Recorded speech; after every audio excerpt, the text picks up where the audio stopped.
Greetings, everybody. Welcome back to another episode of Vancouver Real. I am one of your co-hosts today, Mike Zaremba, and pleasure to be sitting next to my brother, Andy. And I'm feeling very relaxed right now because I literally just stepped out of a float tank. And that's how it goes around here. We float, and then we get out and we do podcasts right away. That's like the dream world. I mean, I know you have a dream job, but that's not a bad job either, right? I can't complain about that. I'm super relaxed. I'm just like, I'm trying to have a conversation here, and I'm just like my mouth is just not coordinating with my brain at all. My brain's thinking things, my mouth is like, bleh. Yeah, it might take you about 30 minutes to get the old V8 powered up in your head there. It's getting there. Don't worry. It's firing up right now. I know. But we're actually a little bit warmed up already. Right. Yeah, we were on Roundhouse Radio 98.3 FM earlier today, which was really cool. Just promote the float. So really grateful for that opportunity. You know, I thought it was really interesting about it. It was 8 minutes, and we're so used to doing long format, like 90 minutes is our normal. Yeah. So 8 minutes went by in about a blink. It was like 3 questions. We're like, oh, it's done? Yeah. What? That's it? Yeah, we barely even scratched the surface, but we'll take what you can get, right? Yeah, for sure. But it's totally worth it. Yeah. It's just so much more different from what we're used to. Mm-hmm. So, yeah. But I liked it. Yeah. Well, and speaking of floating, Andy obviously floated at Float House here at 70 West Cordova Street in downtown Vancouver, BC, Gastown. And floathouse.ca is our website. If you want to float or give it a try, or if you're coming into town, you're welcome to use the promo code VancouverReal to save 20% off a float session here. And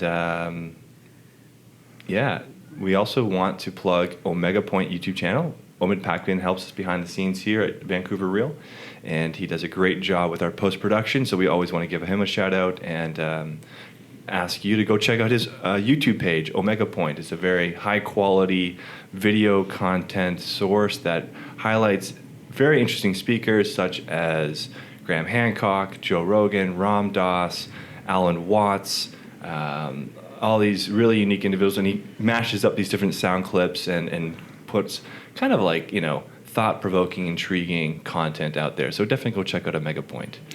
Yeah, and lastly, I'd definitely like to invite you all to come out to the Vancouver Real meetups. And this is something that we are doing on a monthly basis now. The next one is going to be how to build a website workshop. And that one's already filled up. And by the time this comes out, it'll probably be over anyways. However, the next one after that is most likely going to be at Moment Meditation, or we're working on planning one at Moment Meditation. That's just another business down in Gastown. And they focus on obviously meditation, but what they'll do is they'll hook you up to a whole bunch of different devices, biofeedback devices. So like they're measuring like EEG, and they're measuring like micro sweats in your breathing and your heart rate, and all sorts of different sensors like muscle tension as well. And they put you through this really interesting series of questions, and they're designed to stress you out. So basically you go through periods of stress, and then you see how quickly you can trigger, I guess, your relaxation response. And then you kind of meditate and go into a restful state, and then they stress you out again. So you can see how quickly your body, or how quickly you can respond to stress, and how easily you can like diffuse that. So it's an amazing little business, and we'll be doing a workshop there. So if you'd like to get involved with the meetups, I'd love to see you come out. And we have a Facebook page, Vancouver Real Community, and that's where we post up all of the events and the meetups. So hopefully we'll see you out there. Yes, and let's move along to today's guest and today's show. I'm really excited to finally make this happen because it took a few shots, but here we are. Life does its thing always. And today we have sitting with us is Dr. Tanya Maté, who, yes, is related to Gabor, the infamous Gabor who was on here in episode 18. And you are Dr. Gabor's daughter-in-law, married to his son, Daniel. And, first of all, welcome to Vancouver Real. Thank you so much. And, Tanya, you're a naturopathic doctor, and you're based here in Vancouver, BC. You have many years of experience with plant medicines, specifically within the Shipibo tradition. So that's Peruvian shamanism and Ayahuasca shamanism and plant medicine work is what that's referring to.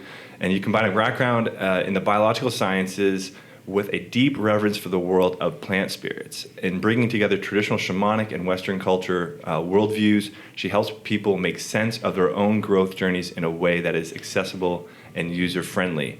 And you work at a retreat center down in Peru, in Iquitos, Peru, in the jungle there, called the Temple of the Way of Light, as the director of integration. As someone who's been fortunate enough to be able to do ayahuasca ceremony work on myself, you as well, Andy, man, what an interesting job you have. I totally do. It was so exciting for me just now listening to my bio. Like, that's what I do. Yeah, no. So how long have you been in this role with the Temple of the Way of Light? I officially started working with them in July of last year. So I went down there for the first time in November of 2015 on invitation from the founder. So a friend of mine had been working there for a few years, and I'd been working with Gabor in his style of ayahuasca processing and integration. And the owner of the temple, Matthew, was looking for people who could offer integration services, kind of to develop a network of therapists, maybe around the country or around the world, that could help people when they come home. So that's what I thought we were talking about. But then I heard that they were focusing on integration, and he invited me to come down. So I went and checked it out. And it was really clear right away, first of all, that we loved each other and that we had a lot to offer each other in terms of the skills that I had, the things I had learned from Gabor, my own work, what that could offer the retreats there, and then what they could offer me in terms of being connected to the jungle and a venue to do my work. And we can just lift each other up. And It's been so much fun. Yeah, I mean, it sounds incredible. I mean, knowing firsthand the work that people do on ayahuasca and the healing process and the process in general, it can be very paradigm shifting, and it can take a lot of reflection to be even to start to go into what those experiences mean and represent and how you can actually integrate them back into your normal life, right? And that's something that I guess you've learned through Gabor. So talk to us a little bit about that element of your job in terms of like integrating the experience, and what can you share with people about what does that even mean? It's a big question. So integration right now is this really popular field. A lot of people are seeing an opportunity in terms of helping people. There's all the work that's going on in the psychedelic world in terms of clinical research and clinical trials, and people that have protocols for sessions and integration afterwards with MDMA and with psilocybin. Ayahuasca is a bit different because, especially the way that I've learned to work with it, you work with people who are trained in an indigenous tradition and do it in a ceremonial setting, and then there's the opportunity for group work. So right away it's different from a one-on-one session or a two-on-one session with therapists. You're working in an entire group of people.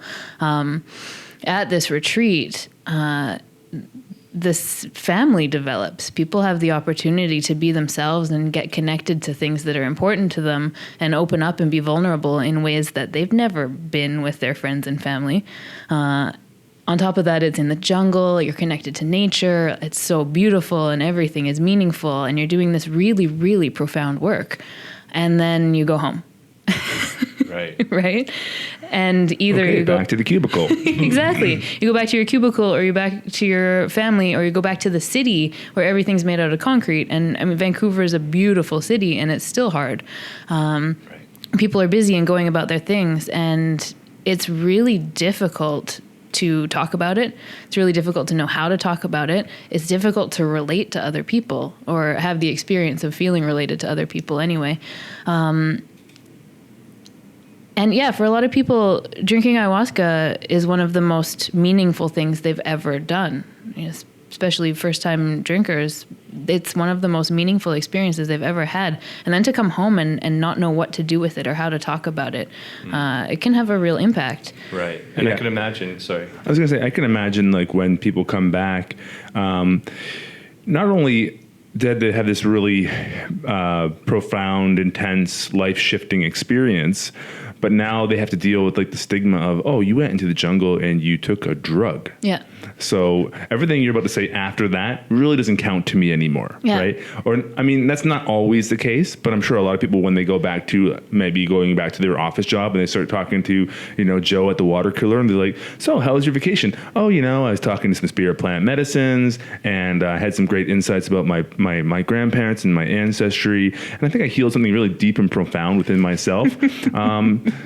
Okay, and what were you doing? Oh, I was just drinking this mystical brew in the jungle. Oh, okay. Right. All right, I'm going to move on now. Yeah. Right? So, I mean, how do you integrate that kind of experience back into a normal life, right? Yeah, it's really difficult. I mean, even the first part of what you said there, most people don't talk like that to people at the water cooler. Not yet. Not yet. We're working on it. Yeah. But I mean, I can imagine that now with, we were just talking before we went on air here how, the perception of the popularity and awareness of ayahuasca is definitely growing, and psychedelic medicines is growing. And so with that, you're getting a dramatically huge influx of people going and doing this type of work and having these experiences. And so it makes a lot of sense that, especially when we have the Western culture that we live in, that I can see how you're saying this integration field has just probably exploded in a way, and probably is bursting at the seams for actually competent and capable people too, who can actually help people, because there's probably many people who are going back without any integration. I think that's something that possibly the byproduct of ayahuasca tourism, and people just not having the proper support structure to really help them ground down and to integrate and all that kind of stuff, Yeah, there's a lot of places that are ayahuasca lodges and offer an experience where people can come and experience ayahuasca. And we're not that. We're a healing center primarily, and healing can include personal healing, chronic illness, mental illness, that kind of thing, and also include spiritual development and personal growth. So those are kind of the three big categories of things that people come to us for, and it's usually some combination of those things. But it's not about an experience. It's about offering people the best possible treatment, the greatest possible transformation, and really, really looking at themselves. Right. And for people to have powerful integration, there needs to be proper support during the experience as well. If there's an unsupported experience, it's going to be much, much, much more difficult to integrate. And even with a well-supported experience, it's still difficult to come back into the world. Right. So take us back to how, you were a naturopathic doctor doing that, and in Vancouver, I assume. Are you from Vancouver originally? I grew up in Kamloops. Okay. And I've been in Vancouver for 11 years now. Okay, excellent. So maybe take us into, whatever you can share and willing to share in terms of your own, interest into naturopathy, and then into the plant medicine world, and how this sort of career shift has evolved, because I think it's probably a very unique and interesting story, if you don't mind sharing. Yeah, I'm happy to share. So I did my undergrad in Kamloops in genetics, molecular biology. Okay. And then I got a job in Vancouver doing genetics research in fish. So I was working with the government making genetically engineered fish and studying them, which I had all kinds of moral conflicts about. And it was interesting for a while.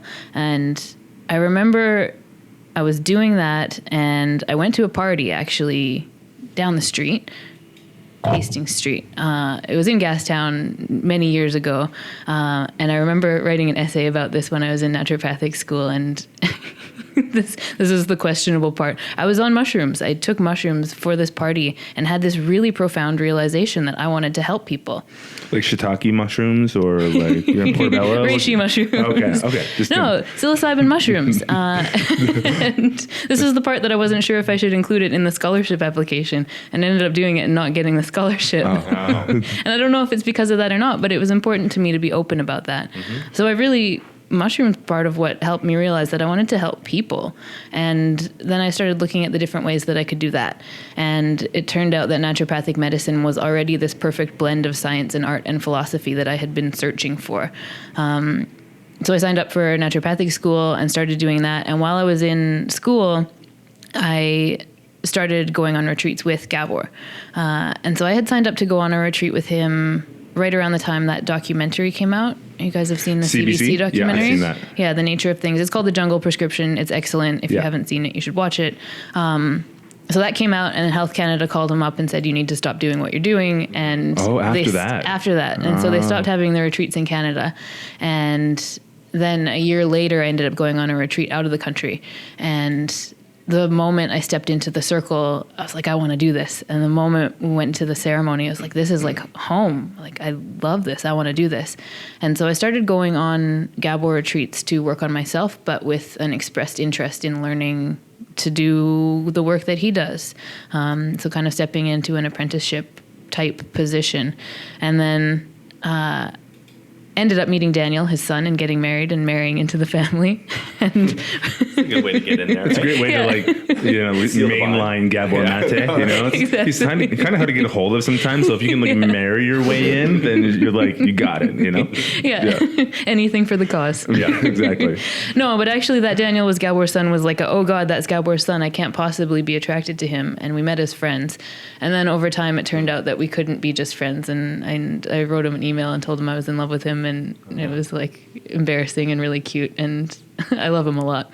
But yeah, so I started doing ayahuasca work while I was in school, and I had like a huge breakdown.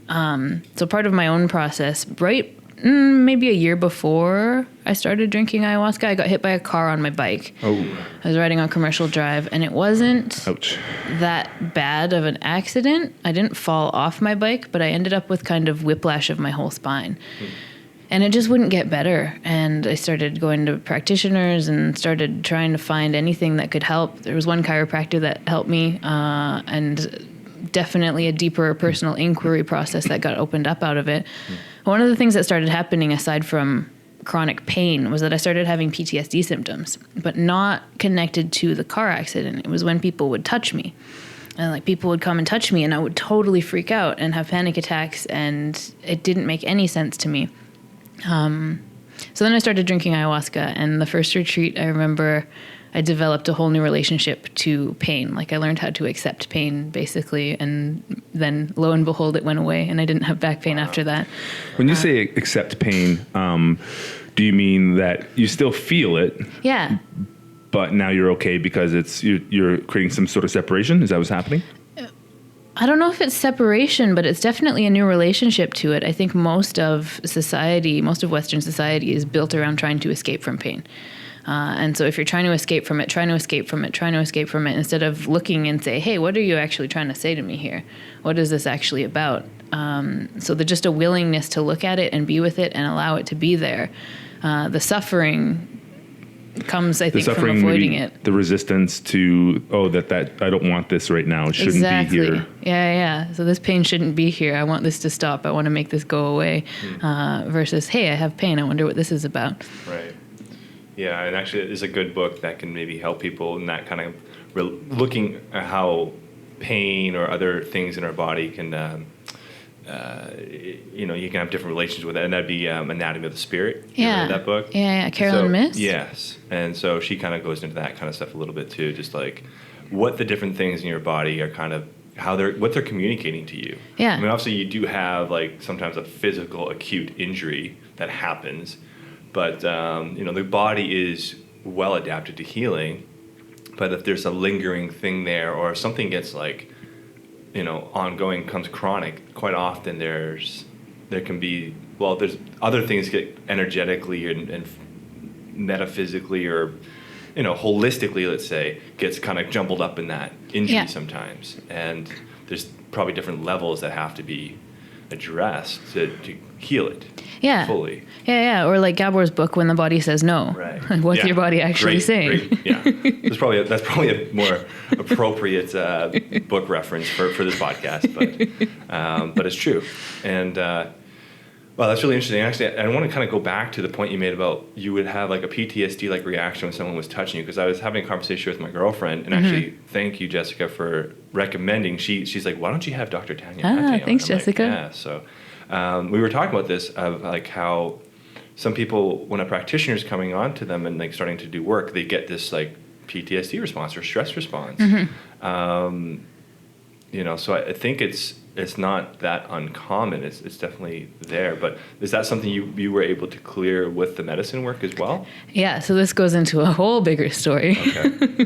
But Yeah, so I mean, I hadn't read Gabor's book before I went on the retreat. I didn't even know that much about him. I just knew that I wanted to do this. And ayahuasca was, I had experimented with psychedelics a lot. And I don't quite consider ayahuasca a psychedelic. I can for the purposes of research and categorizing it. Yeah, but that's not how I relate to it. I don't know how I do relate to it, so it's maybe not that helpful to say that that's not how I relate to it. But ayahuasca was the first thing that I ever treated with respect. That's how I say this. Like, this is something that I know that I'm not going to just do on my own. And then I found out that this Gabor guy was working with it, and like, that's the right place, and just kind of followed this internal call to go there. So the first retreat, this is a great story. I've never told this all in one place before. Awesome. Yeah. What do you call that when you get new information? First time? Breaking story? Breaking news, yeah. Breaking news. We're breaking it. Tanya Maté, breaking news Awesome. on Vancouver Real. Buckle up, folks. Yeah. Oh my goodness.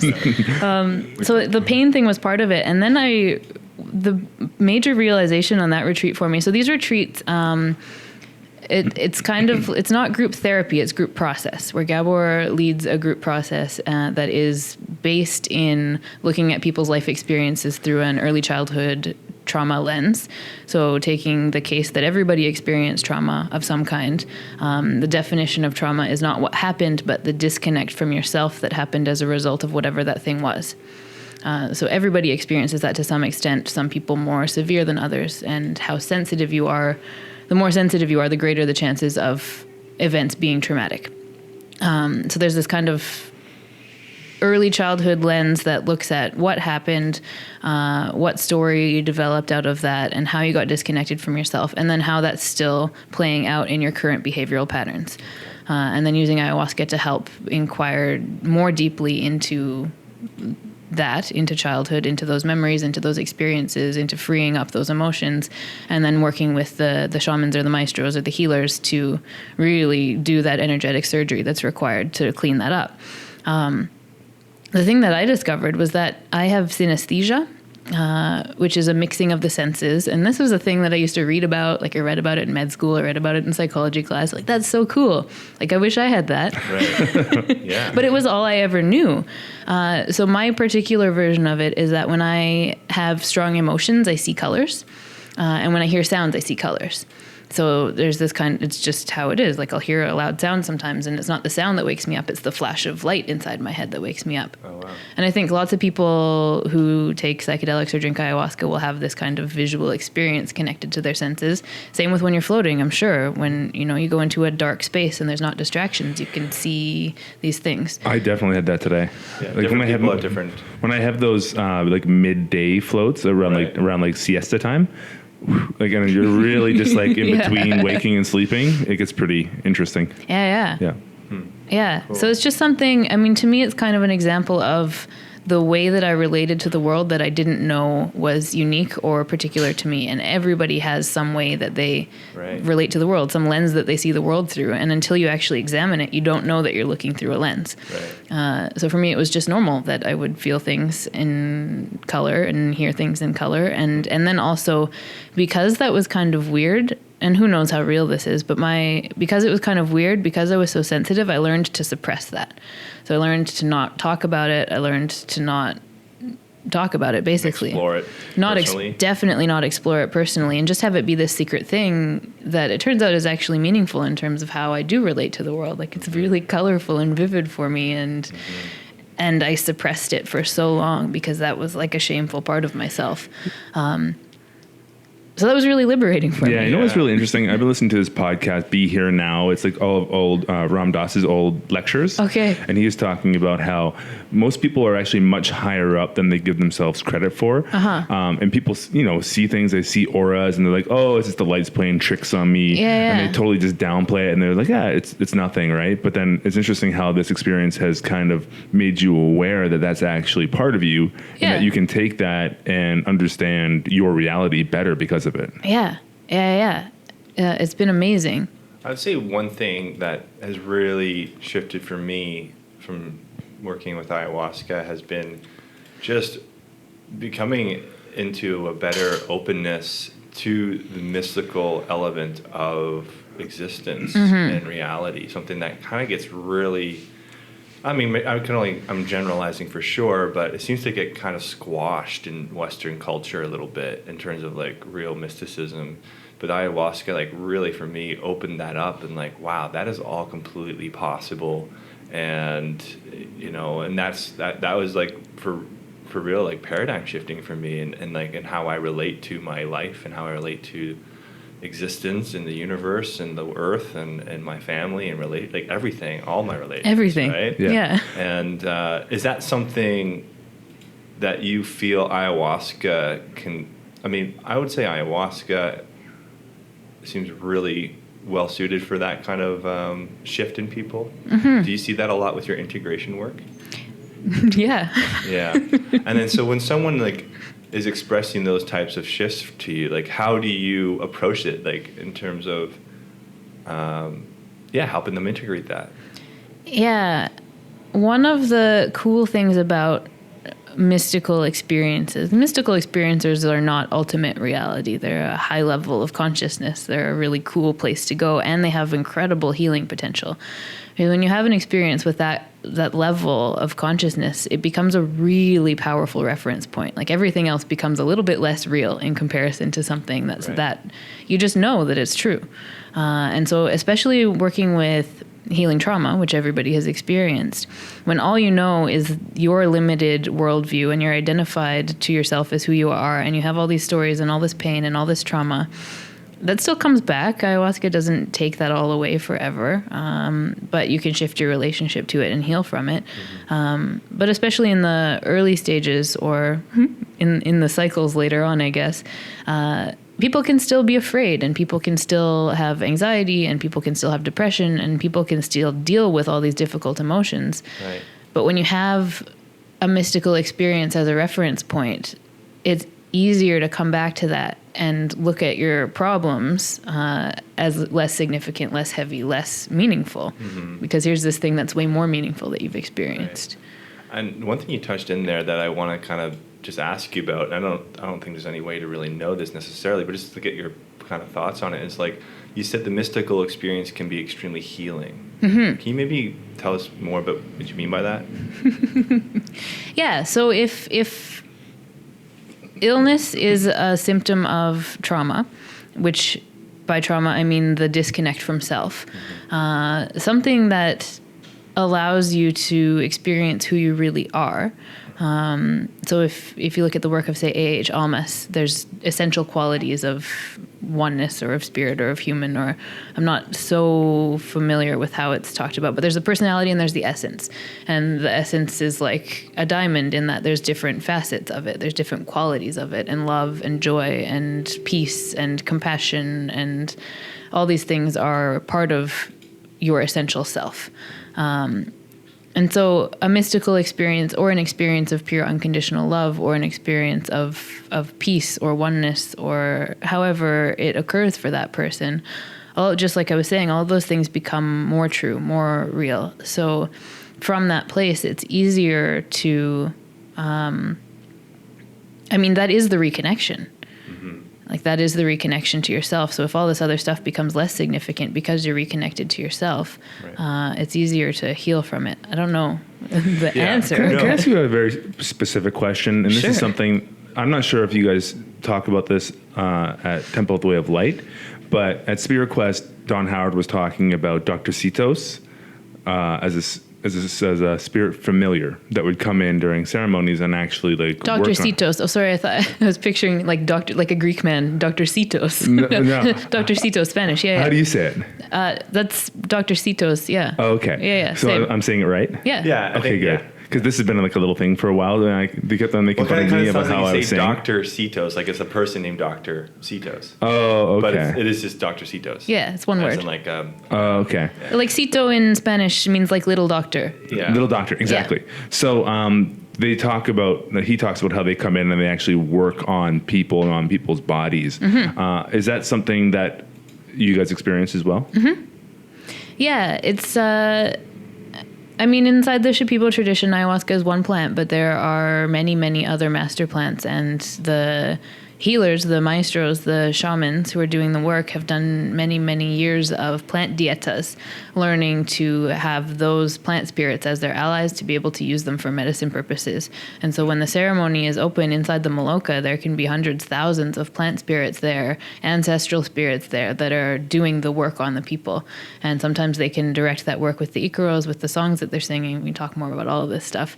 And sometimes that stuff is just happening in the room on the people. So yeah, they open a healing space, call the spirits in, and then that healing work can happen in the room. The interesting thing about it was that it was very visual for different people within our group. Like we actually saw them. And it came in the form of like black shadowy figures like over top of people. Have you ever experienced anything like that before? So that's okay. Interesting. Because it's the first time I actually had like a dialogue with somebody who actually saw that as well. And so, maybe let's bring it back a little bit for people who maybe haven't been exposed to a ceremony of this nature. Yeah. And now we're talking about calling in spirits. Yeah. Allies and stuff. Like, this is where, like I said, like it's so paradigm shifting. Like, can you kind of talk about the cosmology of what ayahuasca and the whole, that ayahuasca shamanism is? Yeah, I can try. Yes, that's a mouthful. But. Yeah, and also, I've been working in this tradition for a while, and I've spent some time directly with Shipibo people in the jungle, and I'm a Westerner, and my knowledge is limited, so I just want to acknowledge that I can speak about it, but I'm just a beginner. Ayahuasca is central to the worldviews of a lot of different cultures in the Amazon. And there's lots of different tribes that work with ayahuasca. There's different tribes out of Brazil. There's different tribes out of Peru. There's different tribes out of Ecuador and Colombia, Bolivia. So I have almost all of my experiences with the Shipibo tradition. And they're kind of like northern Peru, like low down jungle. Iquitos and what's it? Pucallpa. Yeah. So the Shipibo people come from the region of Ucayali, around the Ucayali River in Ucayali province in Peru. And Iquitos is not where they're from, even though Iquitos is the center of ayahuasca tourism. They fly in for all those centers. All the Shipibo people working there fly in because you can't drive, or they take a boat, but you can't drive into Iquitos.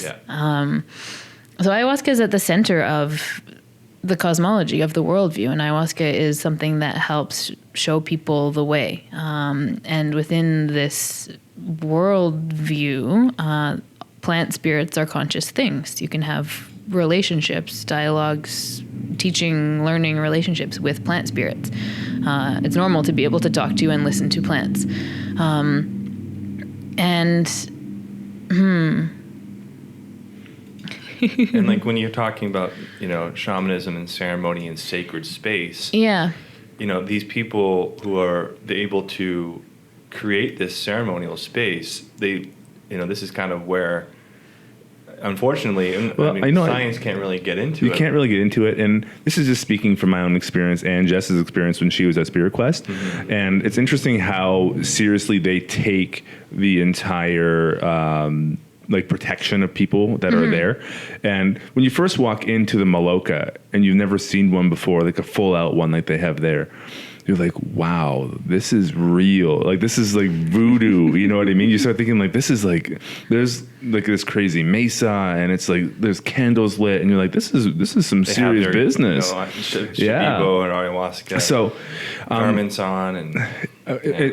when people start questioning the kind of mysticism around this whole thing, you have to understand like it's taken extremely seriously down there. Yeah, absolutely. And this is the thing, the maestros, the shamans that are doing this work, they're doctors. They are like medical doctors that have gone through an equivalent and often way beyond equivalent level of training to be able to do what they're doing.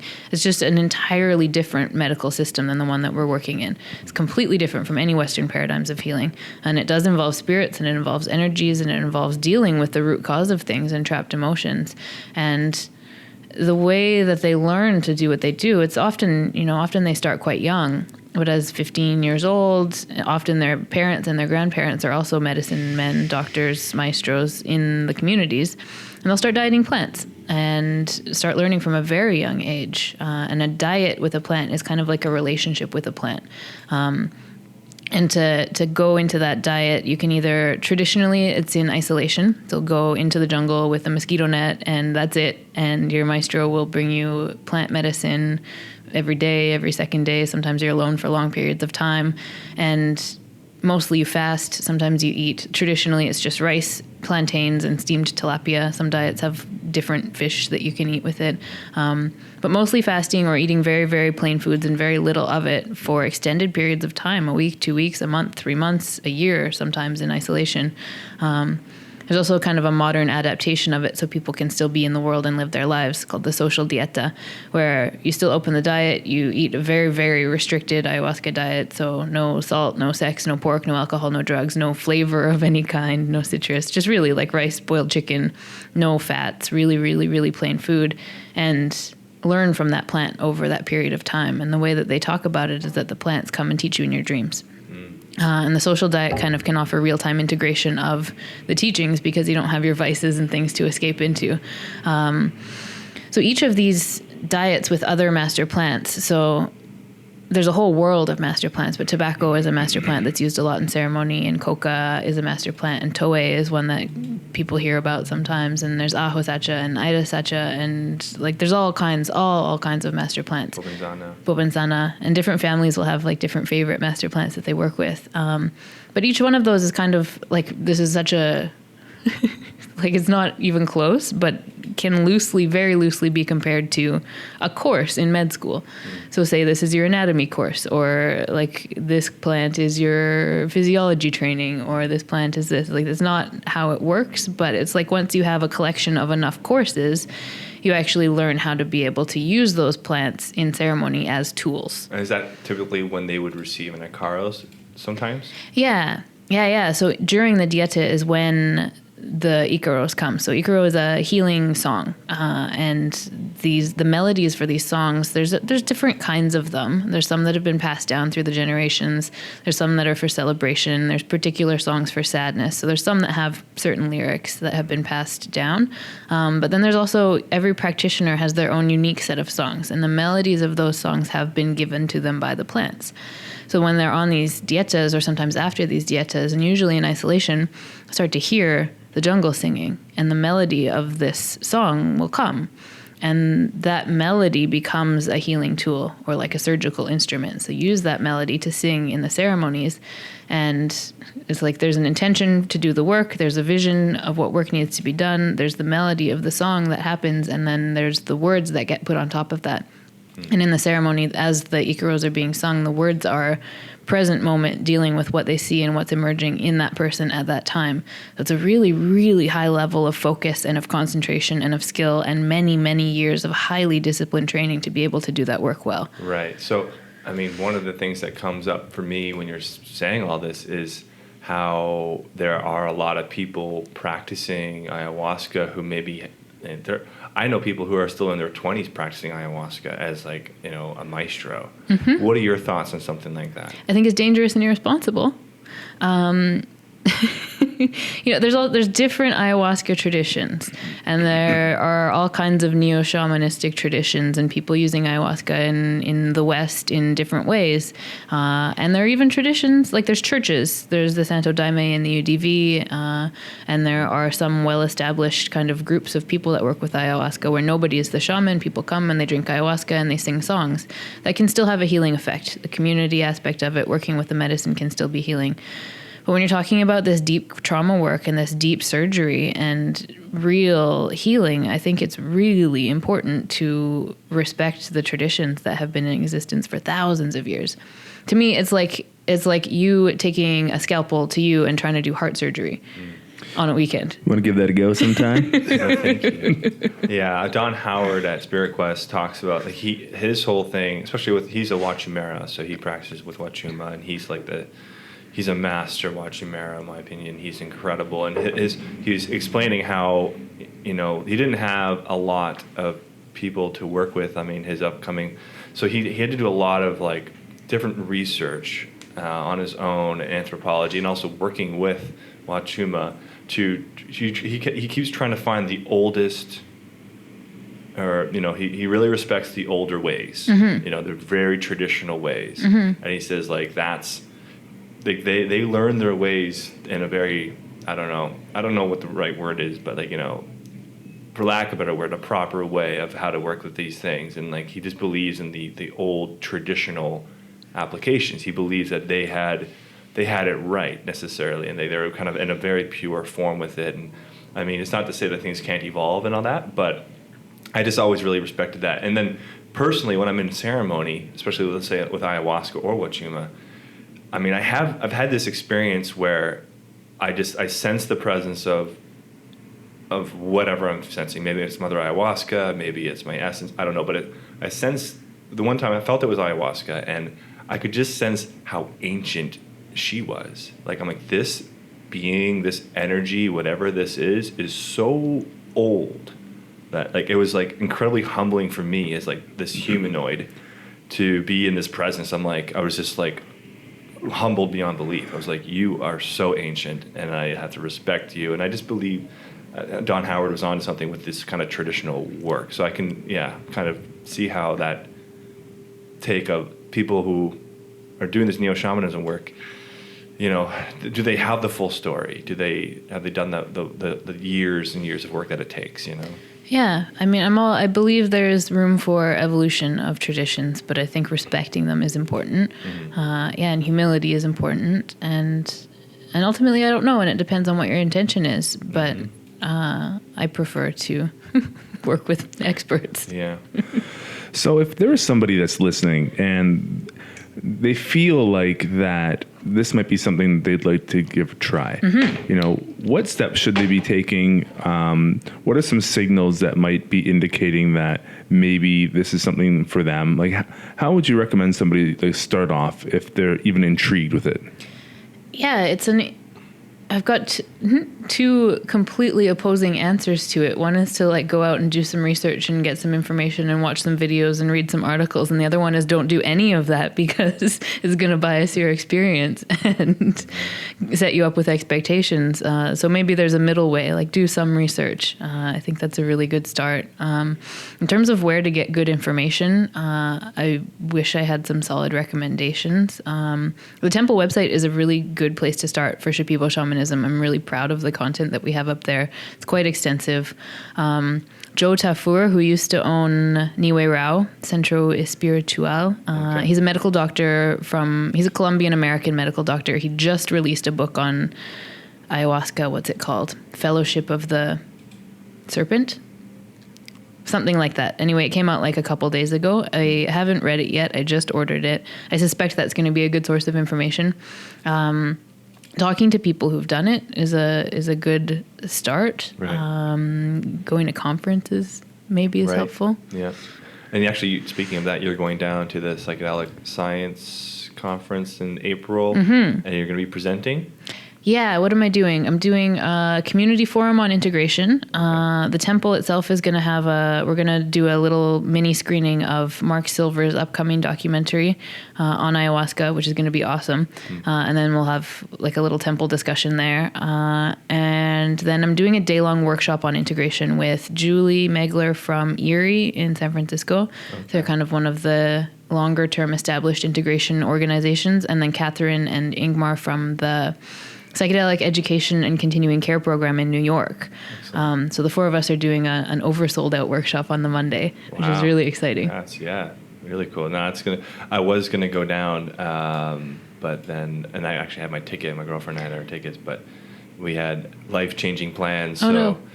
I mean, all positive stuff. Yeah, all positive stuff, but just in the sense that now we gotta just reprioritize a little bit. So, but I think, and also I just kind of just piggybacking off of this psychedelic science stuff. This is a little side plug, actually. We've been involved with MAPS Canada cool. as of late. Awesome. There's going to be a big crowdfunding campaign happening in the next month or two, probably close to when this episode is released. And I know the people who are listening to this episode are probably interested in this sort of research.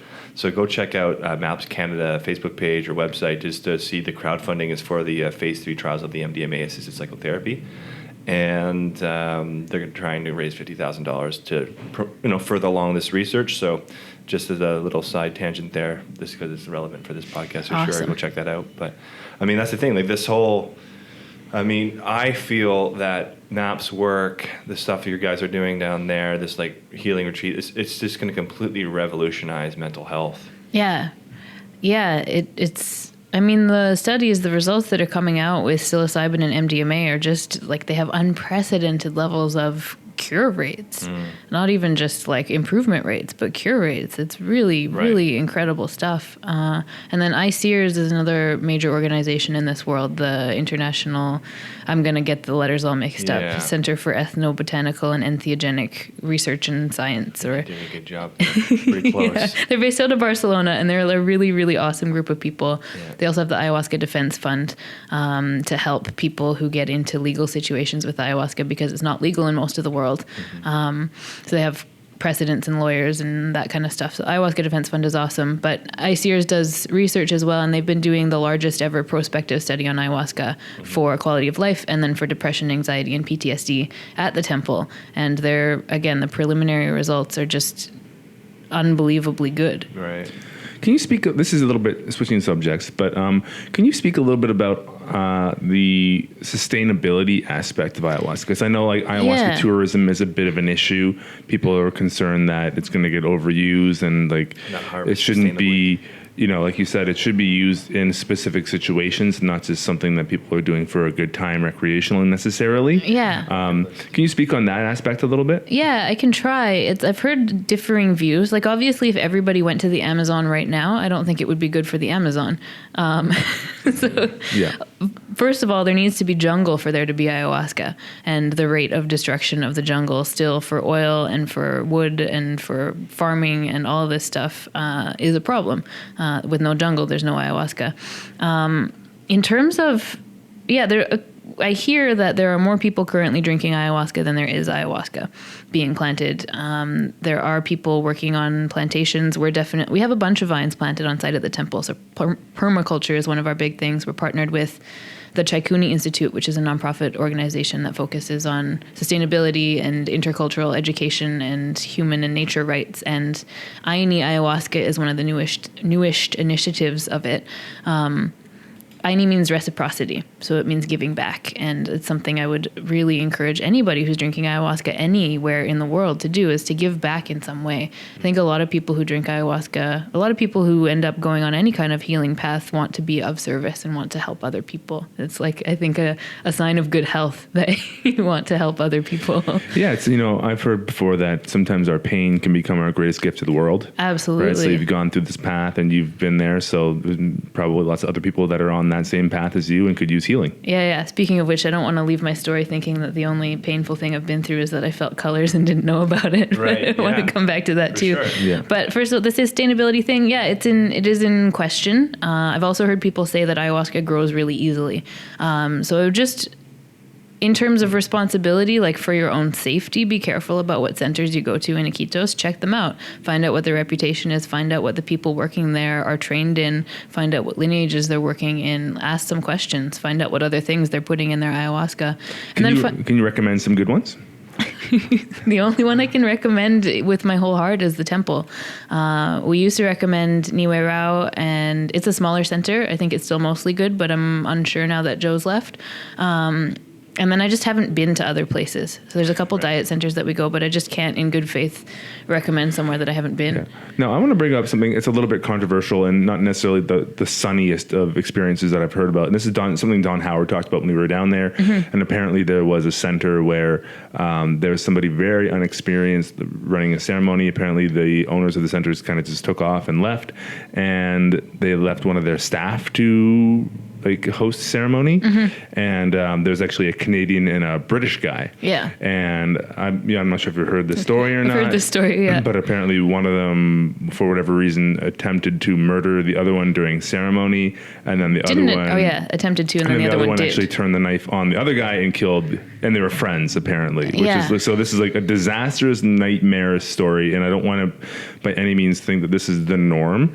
But it's just I think just emphasizing how important it is to go to a reputable center. It is really important to go to a reputable center, and at the same time, not that should have happened. absolutely, that's a terrible thing to have happen. But like if a guy in a bar stabbed another guy in a bar, you wouldn't even hear about it. So the kind of reporting that happens with ayahuasca, it tends to be quite sensational. I don't know if you guys saw the Australian Broadcasting Corporation thing that just came out. No. I mean, they think they put it out yesterday, but it's this really sensational hour-long news piece about how terrible it is in Iquitos and how people are dying. And Wow. Really? I haven't seen it yet, so maybe I'm being sensational too. Let me watch it first. But what I understand is that it's not a pro-ayahuasca piece, and a lot of the news that comes out is not pro-ayahuasca. It's like, this is dangerous, people are dying, we need to be more careful, we need to shut this down. But if you compare the statistics of the adverse events to like the subway in New York, there's more people getting harmed by the or you subway can in New compare York. it to the medical system here. Exactly. Just, wrong prescriptions, like that kills Infections. or physician error is a huge one. Like sometimes I like to again, part of my paradigm has come back to like this ability to trust. Yeah. Right. And so, like we're saying, if everyone drank ayahuasca right now, there wouldn't be enough. So there's enough, I think, pro out there and enough that awareness that people are like, man, that is on my list. I'm doing that as soon as I can get the opportunity to, et cetera, funds, timing, whatever it is, that there'll be more than enough demand for everyone. So, if these publications are coming out and kind of like shunting people away for now, maybe that's okay. Maybe that's okay that that's we're not getting the hordes and hordes that could never be accommodated sustainably anyway. Yeah, and if it's encouraging people to take more responsibility for the choices they're making when they do go, and if they do go, because you need to be careful about where you go. It's good to be responsible about it, and there are places that are much less safe than other places. Sure. So it is a real risk, and at the same time, it's an overstated risk sometimes. Yeah. Sensationalized, I think, is well coined. So, Yeah. Yeah. Back to your story. Before we go on another tangent. There's lots of tangents. I just have these questions. I'm like, this will be a really good question to ask right now. I just throw it over there. It's fun. So what I mentioned that I had started having these PTSD symptoms, and then my pain went away, but the PTSD symptoms didn't go away. And I ended up on my next ceremony and next Gabor retreat, I dove into my own childhood trauma, and I had repressed memories of sexual abuse come back. And this is something that's pretty common with ayahuasca. It's something that sometimes it's real and sometimes it's not real, and sometimes you never know. But either way, the experience of it just totally flipped my world upside down. And after that, my PTSD symptoms got way worse. Like there were days that I couldn't leave the house. I remember after the ceremony when the first memories came back, I was in naturopathic school at the time, and it was like, I had a presentation about addictions coming up that week, and I was like, oh, I'm going to tell the whole class about this as part of my presentation. Oh, that's going to happen. And it was partly that I just had no idea what to do with it, and I started telling everybody all the time. And at the same time, it was that was in part a conscious choice. Like, hey, this is what's happening for me, and this is the kind of shit that doesn't get talked about and is under the surface for a lot of people, whether it's that extreme or not. I want to talk about it. Like, I don't want to hide this anymore. So there's a bit of a real life purge that went on for a good long time. Yeah.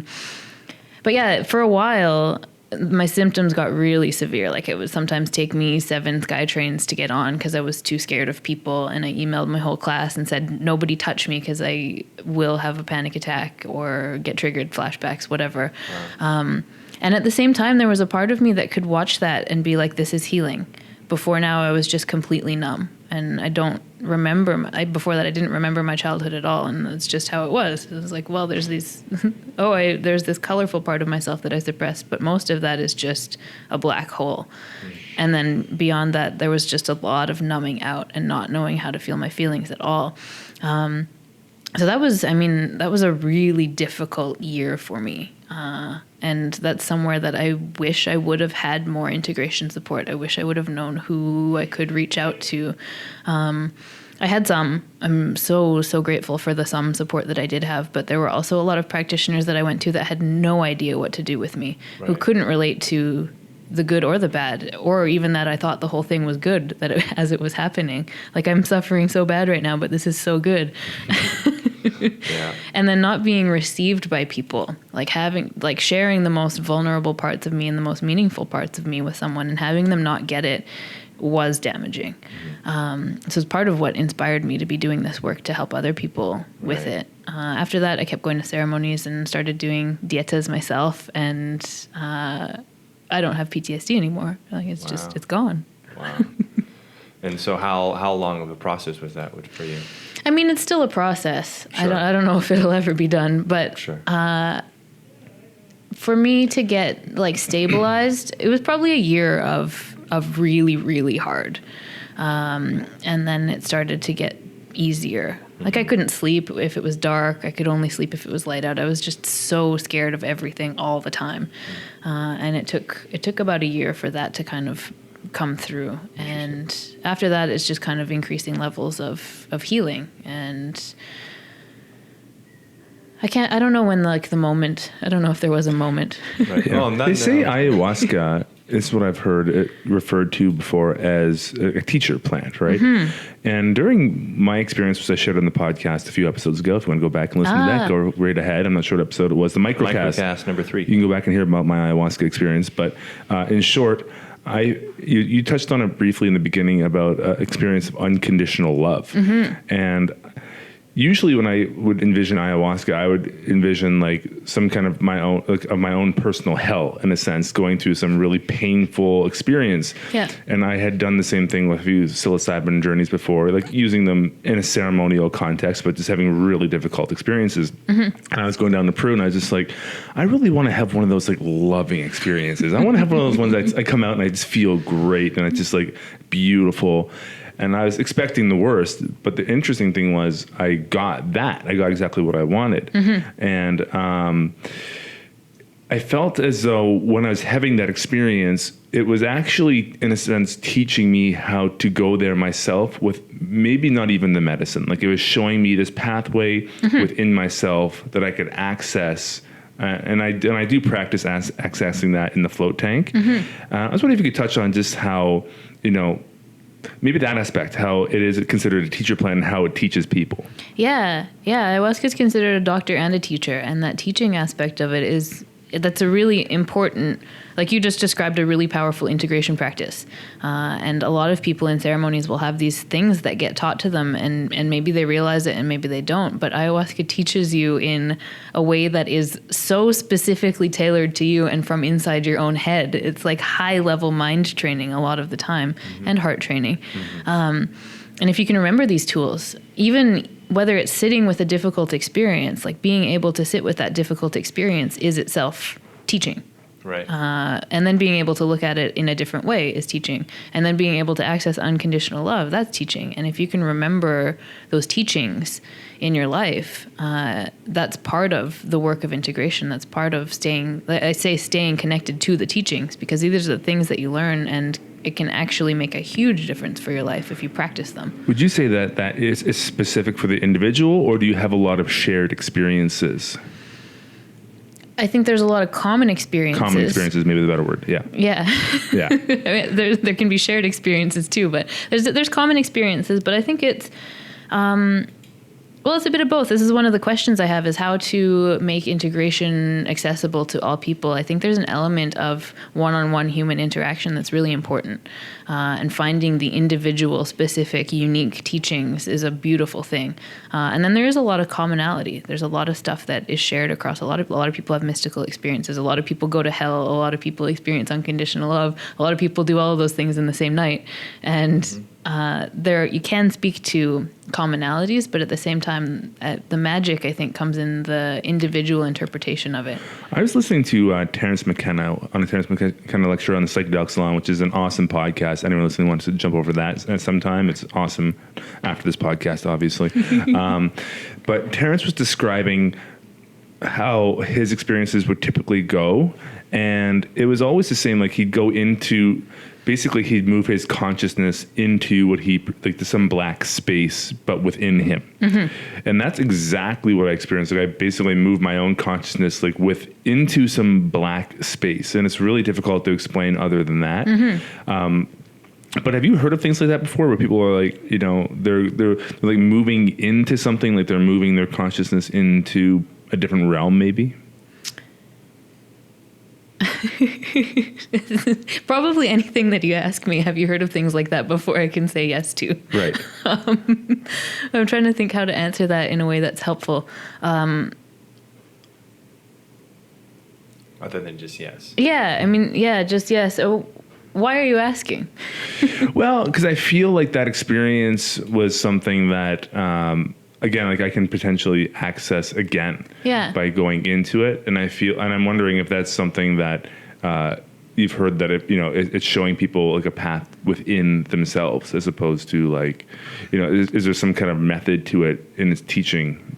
Yeah, that sounds like something that you could do, and I would be cautious to make like generalities about it. But so let me just make sure I get it straight. There was a black space inside of you, and you were able to shift your consciousness inside of that. Yeah. And then what happened?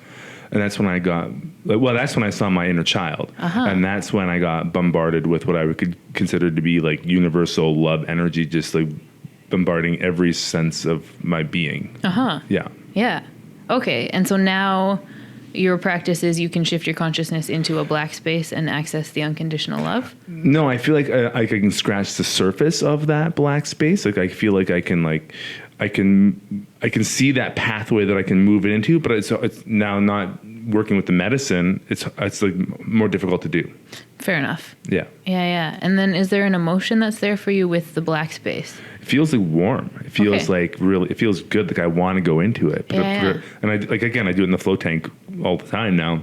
Yeah. And I'm like, I want to go in there. I'm like, oh, let me go back into that warm, womb-like, infinite love space of joy and happiness. I want to go there again. Yeah. I guess my question is like, it's around the teaching aspect of it. Like, what is it teaching? Like, and maybe in that specific case, like, what is it teaching? If you could interpret that. Well, the most helpful thing is for you to interpret it. What does it mean to you to be able to access unconditional love or universal love? Well, I felt like it was actually showing me a way into actually different realms. Like, I mean, that happened in that space, but I felt like if I went into it, I would be going to other places, which I don't know where it would lead. Okay. Yeah. And what's the feeling that's there for you when you imagine going to different realms or other places? Just exploring and seeing what else is there. Okay. Mostly. All right. And here's a Gabor style thing. Exploring is not a feeling. Yeah. So curiosity. Okay. Excitement about what might be beyond that. Yeah. So an excitement, a curiosity.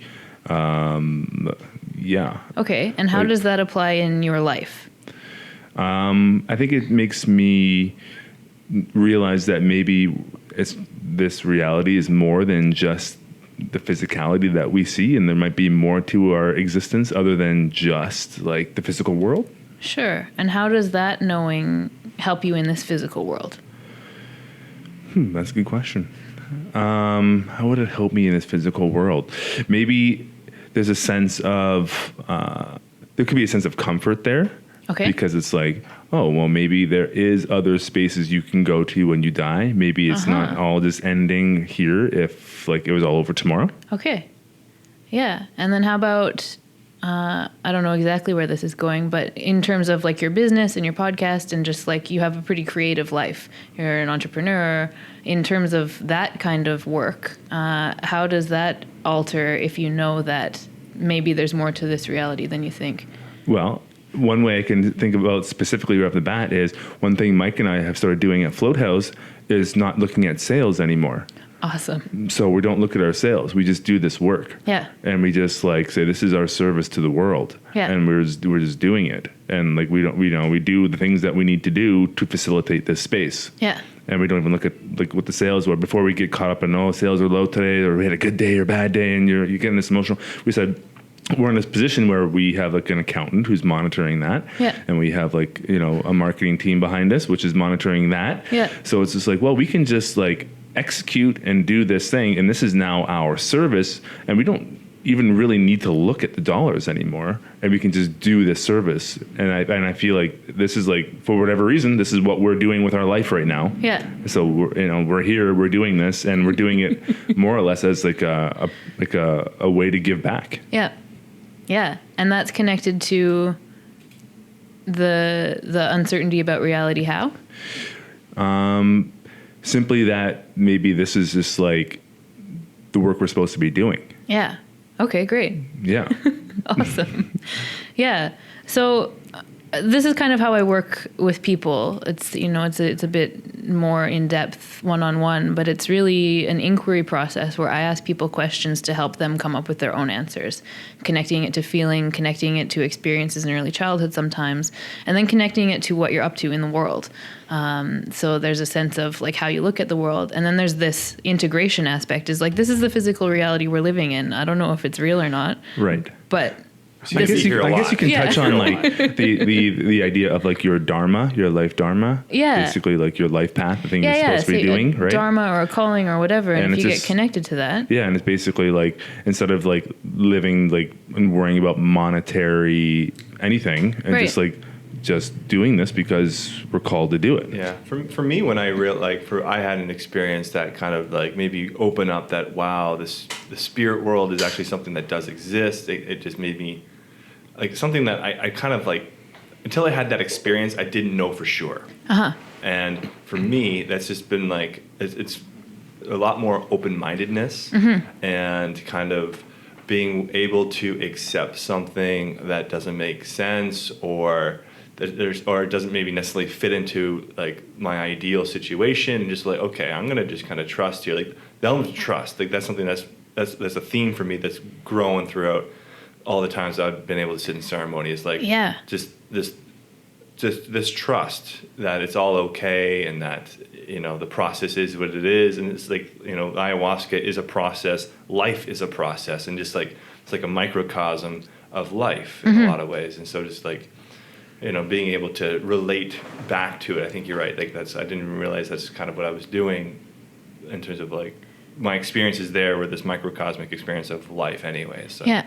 And just applying those to my life in terms of perspective and all that kind of stuff. Yeah. And you mentioned trust and knowing and acceptance, and you mentioned like a dharma or a purpose or a calling or whatever. And all of these things, like if you're connected to yourself, that's there. Like that's a natural quality of being. And then if there's trauma, you get disconnected from that stuff. Right. So this is the healing. This is where ayahuasca can help you get reconnected to that stuff. And then you get to use your own tools as an adult living in this physical world to create something. What are your thoughts on, people, let's say they continue to use ayahuasca and they maybe haven't received a message that they've been able to connect to, where some people receive a message like, you know what, you're done working with ayahuasca now. Like they'll receive some sort of message like that. I never take that too seriously. Okay, how come? I think it's really easy for people to think that ayahuasca gives them a message, but actually it's their mind. And that very often with a little bit of inquiry and exploration. And that applies to you're done drinking ayahuasca or ayahuasca told me. Anything that starts with ayahuasca told me, there's more work to do. Interesting. Yeah. Interesting. And then ultimately, like maybe you choose to do the things that you got as insights in that ceremony anyway. But if there's a sense of like ayahuasca told me to do this and this and this and this, that's not really how ayahuasca works. And there's actually a different message there. Interesting. Cool. Yeah. No.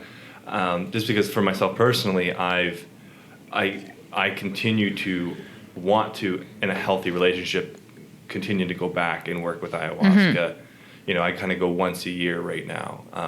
I'd like to actually kind of do it a little bit more than that, to be honest with you. Yeah. But it's okay. I mean, a lot of the work is actually back in this level of reality in my life in Vancouver. Yeah. And then I kind of go back down there for, a recalibration, if you will, or a check-in, or to see maybe how I can go into or whatever, So do you see like you can have a lifelong relationship with ayahuasca? Is that how you approach it personally?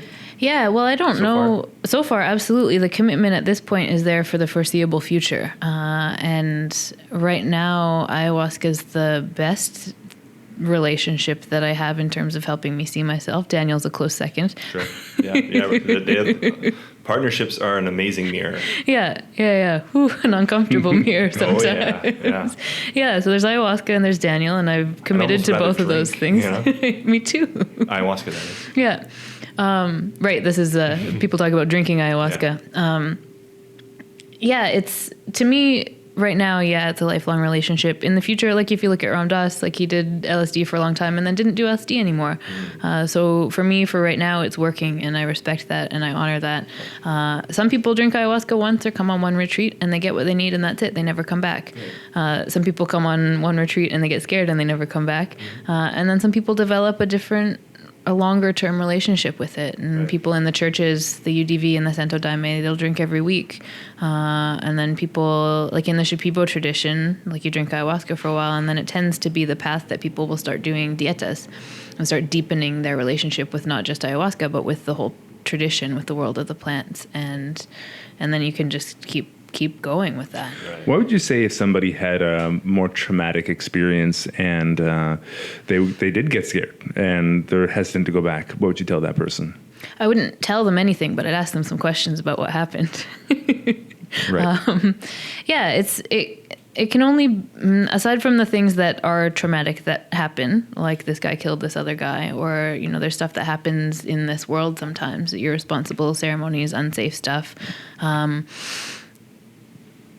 If they just got scared or had a bad experience, or sometimes the support isn't there in the way that they need, it's still an opportunity for profound healing and transformation.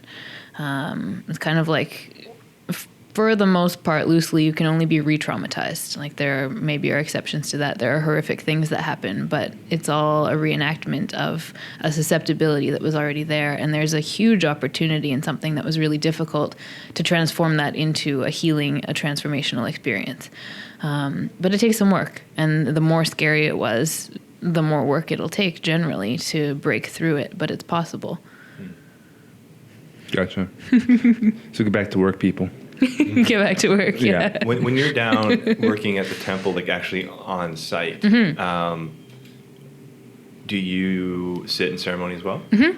Yeah. Usually when I'm working, I facilitate in ceremonies. So that there's a few different centers at the temple, but the one that I work in, we have 23, 24 people at the retreats as guests. And then there's 5 maestros and maestras that work there. And then 2 facilitators. We are there to help in the ceremonies. And there's also a door person, another door person outside, and sometimes a couple other people helping in the ceremonies. Sure. So for 24 people, we've got 7, 8, 9 people helping, 10 people helping. Lots of support. And so we're there to support people with whatever they need during the ceremony. So you don't drink, though? We do drink in that role. You drink a little bit less, but it's good to be able to tune into the experience. And then when I'm there, whatever off nights I can, then I'll sit for myself and drink more. Can you speak on the idea that, again, Don Howard talks about how it's more than just what's in the cup.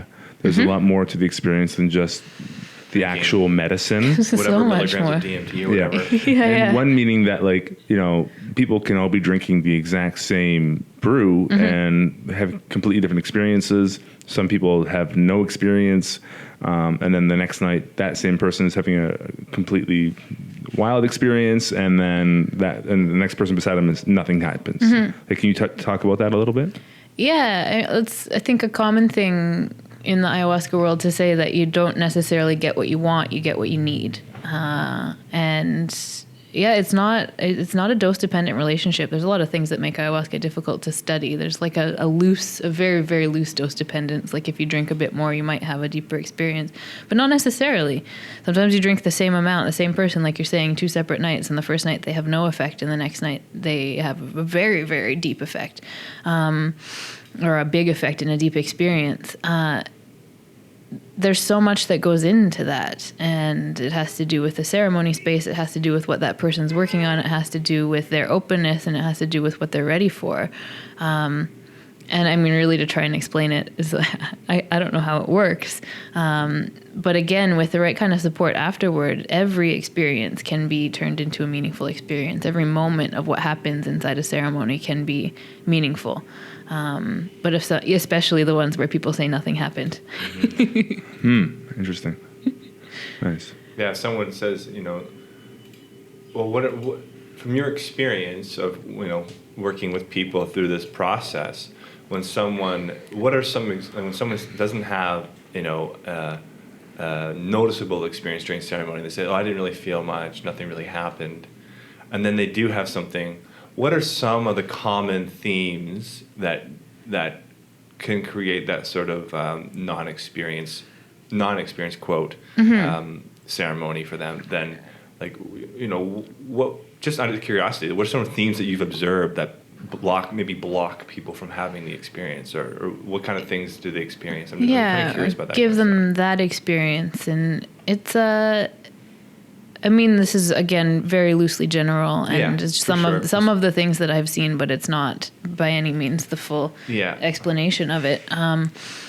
Sometimes, I mean, traditionally, a long time ago, the patients didn't drink ayahuasca. Just the shamans, just the medicine people drank, and they would get the vision about what needed to be done, and that was it. They would prescribe remedies and sing songs and do their work, but the participants didn't drink ayahuasca, and over time that evolved so that they do. But some of the things that I've seen, often if people don't have much of an experience, they also don't ask for more or don't ask for help with it. Often people don't think they have an experience, but actually they're sitting there really angry or upset or disappointed all night. And if you ask them what their intention was, it was to explore their anger or their disappointment or their upset. Right. And that's what happened, but they were expecting it to happen some other way. Right. There is a bit of an attachment in a lot of people to expecting to see visuals, expecting to see things, expecting things to happen. And if you just sit there feeling angry and irritated all night, wait, that's not what I asked for, but it might be. Yeah. And it might be exactly the experience that you needed. An interesting one that I see sometimes is sometimes people will ask about love or ask about any emotion really, but it's related to their mother, and then the absence of an experience is related to the actual lack of affection that they experienced in their childhood. So it's not always, but sometimes that's related to it as well. I've seen that more than once. Yeah. Interesting. Yeah. And then sometimes it's just, this is kind of esoteric, but sometimes the medicine needs to work around you before it works in you. Mm-hmm. So it's cleaning and working at a different level than you're consciously aware of. Yeah. But something is still happening. Yeah, something I've come to personally respect with the whole process is this trust. Okay, even if this ceremony seems relatively less flamboyant, to be, okay, well, what can I do here now? What am I feeling? What am I experiencing? Even in this normalcy, if you will. Yeah. And maybe it's just to sit in ceremony and just appreciate what this tradition is, and can I just be that support within this space and honor the people I'm sitting with, and even just put out good intentions towards them, or whatever, or you start reflecting on a very conscious level and on a distorted level, not distorted, but altered level state, and just trusting that process, because you never know what you're going to get the next night. No. Sometimes it's a very welcome shift to have a more benign ceremony. Exactly. For sure. I wonder if you could go back to the Iquitos a little bit, and just talk about some of the different songs and how they're used and what their purpose is. Yeah. So as far as I know, there's 4 different categories of song, and I'm sure there's many, many different. Really, this is a way that I've heard more than once it be explained, but I'm sure there are many different categories of song. But the 3 of them that are kind of standard and passed on through the generations, I don't know too much about. There's a particular kind of song for sadness. There's a particular kind of song for happiness and celebration. And I'm not sure what the 3rd category is, but then there's the classic Ikaro, the surgical Ikaro, and those are the ones where the people get the melodies from the plants. And sometimes you'll even hear practitioners who are from different families who diet the same plant and get the same melody, and it wasn't given to them through somebody else singing it. It's just from the plants. So whether you believe that or not, there's something kind of cool going on there. Yeah, that's so interesting. You said they divided, because I've had that experience many times where this song or the Icaros that I'm hearing, it's like it makes me like feel very triumphant and victorious almost, and like we've come through this journey and it's epic and we're accomplishing something or whatever, celebratory, like you said. And there's some that are like sad. It's super, like you feel super sad. You're like, and you're just like, oh, okay, I'm gonna go into that place now. but it's so neat. I haven't heard that they're actually are celebratory ones and sadness ones, but I mean, that makes tons of sense. It's exactly what you would feel when you're in it, and like there's some that just like as soon as you hear it, boom, you purge. So they just like trigger something in you, and like and even the same song can sound completely different on a different night based on what you're experiencing. But the songs are meant to. So there's also a different kind of ways of looking at it, but it's like the songs at first they kind of lay out what they see. So when they drink ayahuasca, the healers, when they drink ayahuasca, they can see what's going on in your emotional body and your energetic body, and sometimes that comes in the form of vision, and sometimes it comes in the form of they can feel it in their body, and sometimes it's a mix of both of those things. And then they can kind of follow that. They follow the vision or the emotion into your energetic body by using their songs. And so sometimes you'll hear like the note that hits over and over and over and over again, and it's like getting into that spot that needs to be something to be released. Can you go back to that point you made about again, Don Howard said they call it like the sight or the vision or something, and they actually see the bodies glowing. Is that something that happens?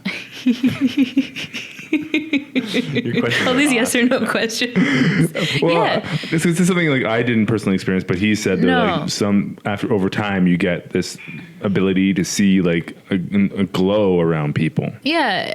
Over time, people get an ability to see different things, and this is part of where translation can be really important. Part of facilitation, because the worldview is so different. So there is a vision, there is a shared sight that happens, and there's the vision that you have when you're first drinking ayahuasca, and your vision includes all the stuff that's going on inside of you, and then your vision kind of shifts over time to be able to be more diagnostic and like a working vision, and then you'll have different things on different nights depending on if you're working or sitting for yourself or whatever. So your relationship with ayahuasca as a practitioner will be somewhat unique to you, but at the same time, like the visions, you've seen the Shipibo tapestries? Like that's a vision of a plant that can be read like sheet music. You can see the melody of the song in the embroidery or in the drawings or in however they do it. And sometimes that's the vision in ceremony, and you follow like the little path of the plant song into the emotional body. And then, sometimes you see spirits come into the maloka, and sometimes you see places of light and dark in somebody's body.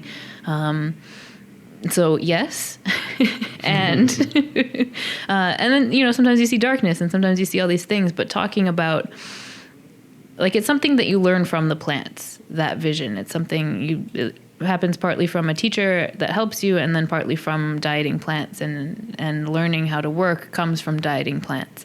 And without dieting plants, you're not going to have that same level of ability to see. Why is the Dieta so important? When you say Dieta, you mean like just the basic following? Sure, let's talk about that. Yeah. So there's the Dieta like that everybody follows when they drink ayahuasca. It's been passed on through generations and generations of people, and everybody's got a slightly different take on what's okay to eat and what's not okay to eat. But the pretty standard things are salt, pork, alcohol, sex, drugs. Don't take those. Drugs can interact physiologically with ayahuasca. The rest of the things interact on an energetic level. And salt is like, I'll talk about it sometimes as being like a mortar in a brick wall. And if you imagine that every cell in your body has a brick wall around it, and if you take the salt out, it's like taking the mortar out. So stuff can get in and stuff can get out. So medicine can get in, and whatever needs to come out can come out. And then you put salt back in, and it kind of can seal that up again and be really grounding. So salt can... So salt after this experience can be really good. It can be. Mm-hmm. It can be grounding. It can also interrupt the experience. And then the other stuff, it's just an energy that doesn't work with ayahuasca. And if your body or if the practitioners are needing to clean that energy out instead of the stuff you're actually working on, it makes it more difficult. And then different practitioners have different things that they'll add to their list based on what they've seen works for people. And yeah, it's an important piece of it. And that's something that is very different from other psychedelic medicines, that there is this diet that you follow.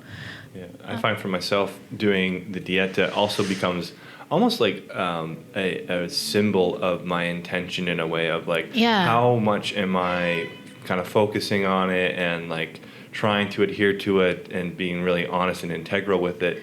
I feel it's like it fuels me for the amount of myself I am bringing to my ayahuasca experience in a way. It's like, yeah, exactly. You know, it's like it's a symbol of that like respect and reverence and intention. Just like totally. You know, I really respect this, and I'm not. Some people can probably get really crazy with it, but it's okay. I think it's like that's how much I'm bringing myself to this. Yeah, absolutely. And different people will ask for different lengths of time before and after. At the temple, we ask for 2 weeks before and 2 weeks after.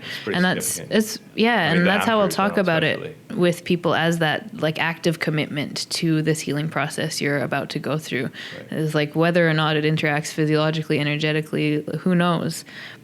But it's an active commitment, and being willing to give up all that stuff is a healthy thing, and it will help your healing process. Yeah. No, it's true. The more I've done it, the more important that part of it has evolved for me, I found. Yeah. So, in terms of your personal process with it, like how has it, how would you say ayahuasca, other than the healing, but how else has ayahuasca kind of affected you in like your life and your views and opinions, if you can share that? It's such a difficult question to answer. Yeah. Because it's Do you changed think about everything. It every day, though? Well, in a way. I mean, my job is to talk to people about ayahuasca. Yeah. So, I I work for an ayahuasca healing center. Right. And I think about ayahuasca all the time. Yeah. So I've got it totally changed my life from like thinking I wanted to be a naturopathic doctor to doing ayahuasca work for the world. Right. I dedicated my life to ayahuasca, and that it's not that my life is dedicated to ayahuasca so much as my life is dedicated to people waking up. I want people to discover who they are, and ayahuasca is the best and most fun and most loving and most respected and respectful way that I've encountered to do that. In terms of how... Can I say, when you say people waking up, what does that mean? What does that mean? Ayahuasca can be thought of a tool of spiritual awakening, And so like the kind of classic non-dual interpretation of that is that everybody's already perfectly enlightened. They just don't know it. And then you have these experiences of waking up to your full potential, your full consciousness, which is universal consciousness. And then very, very, very few people stay there. Like Jesus or Buddha or whatever the small short list of enlightened. I googled it the other day. Like list of current enlightened people are there out there? Yeah, it's a short list. I'm sure there's more than there are on the list because not everybody gets famous with it. But so for the pursuit of enlightenment, I don't know how that applies to most people, but this experience of waking up out of who you thought you were. So there's a certain amount of identification that happens with your story, including the things that happen to you and who you think you are, and even like, I am a naturopathic doctor, or I am an entrepreneur, or I am an office worker. Or I am a human. I'm a human. Yeah. So there's this identification that happens, and then you have this awakening out of that and being like, wait a second, I don't know anything. Mm-hmm. Wait, I'm not that person. I'm not this person. I'm not any of these things. Who am I? And coming back into the world can be really difficult after that because everybody around you still thinks that, or as far as you know, everybody still thinks that they are what they think they are. In your experience, what do you think you are not? What do I think I am not? Yeah. Or sorry, what do you think that you are then? If you're, well, that's a lot of things. Yeah, so I'm not all these different things. Sorry, the other side of that then. So then what are you if you're not all the things that you label yourself as? Yeah, I don't know. I don't know. I don't know. I just know that I exist, and I don't want to say that as like the answer that I'm supposed to give either, but if I check, it's just the truth. Like, I don't actually know that I'm not just imagining having this conversation with you guys right now. Mm-hmm. And you could wake up in the middle of ceremony right now and be like, what? I had this crazy vision of being in Vancouver and there's this podcast going on. This guy's asking me questions that I can answer with the word yes only. But it's still really fun and I liked it. And so yeah, it's a great experience. Yeah, let's do it again. yeah.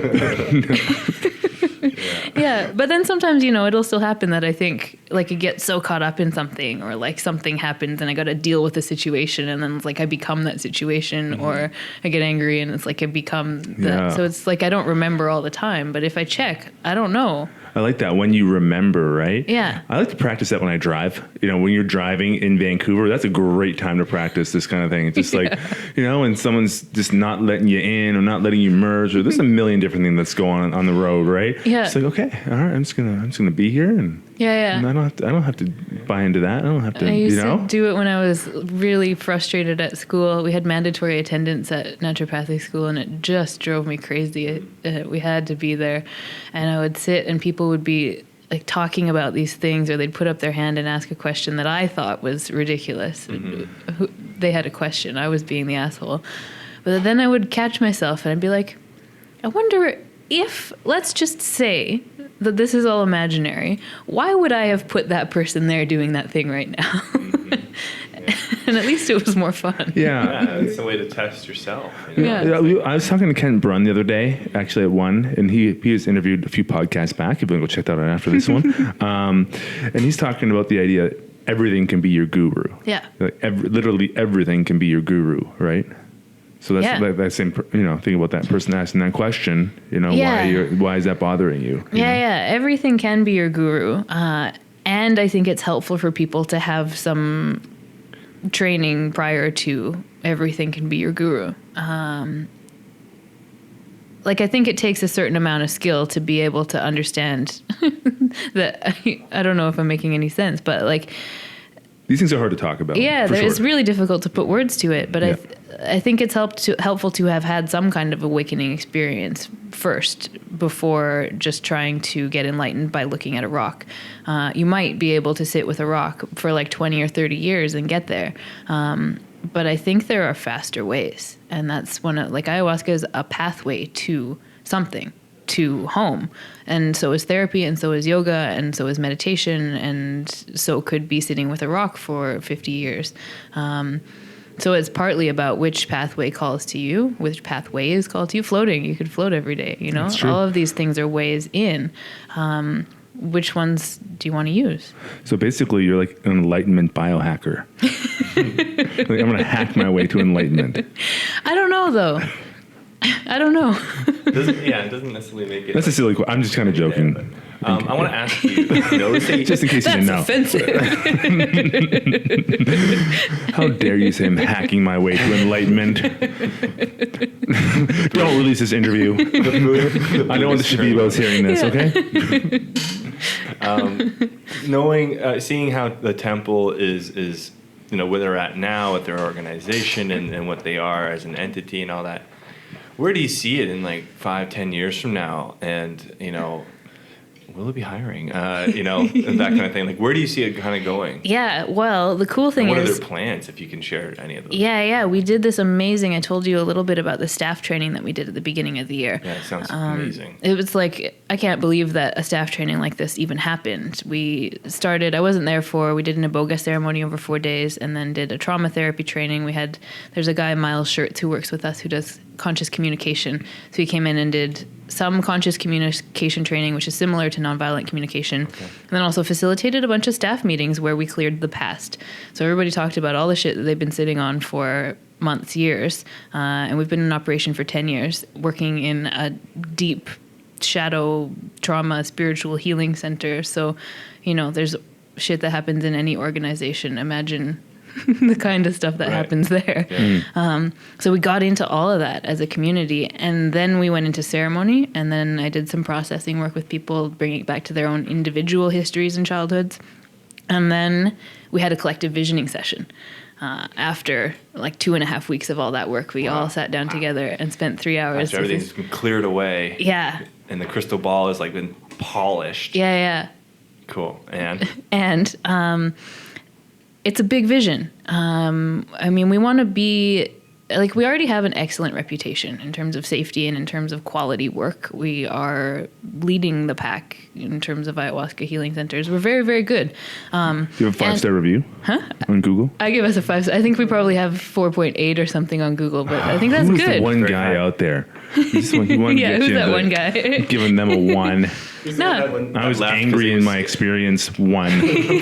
Yeah. No, but we also have been learning for 10 years, so we've made some mistakes over the years too. That's true. It happens. But the vision is really to be like an epicenter of the best possible healing and transformation that's available to the world. And we want to have focused workshops and specialized workshops, and we want anybody to be able to come there and receive healing. Right now, there is a bit of a limitation in terms of the people that we can accept. And we also want to be an educational center. We want people in Western medicine to be able to come and learn other styles of medicine, and to be able to promote intercultural exchange at a professional level as well as a personal level. We want to have, I mean, this integration network is kind of the part of it, but we want the temple to be a name that is associated with healing stuff, not just in the Amazon, but all over the world, and to be leading the way in terms of safety practices and excellence practices and integration practices and all this stuff. Yeah, I mean... Do you see the temple being in other countries?